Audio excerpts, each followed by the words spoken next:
Bandits, voyous, voleurs, chenapans. Mais qu'est-ce que c'est que ces hurlements? Bandits, voyous, voleurs, chenapans. C'est la meute des honnêtes gens qui fait la chasse à l'enfant. Presque un siècle depuis la mutinerie des enfants bagnards de Belle-Île-en-Mer, racontée par Jacques Prévert dans son célèbre poème. Depuis, beaucoup de choses ont heureusement changé.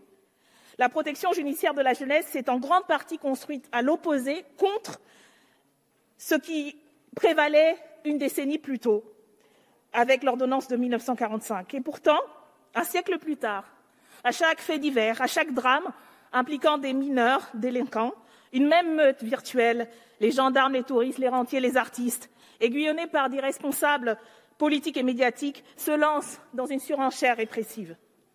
Or, rappelons-le, l'enfance délinquante est d'abord une enfance en danger. Et la protection de l'enfance et de la jeunesse est notoirement défaillante dans notre pays. Un enfant sur 5 vit sous le seuil de pauvreté, soit près de 3 millions, un chiffre qui n'a pas baissé depuis 10 ans et risque d'augmenter massivement dans les prochains mois.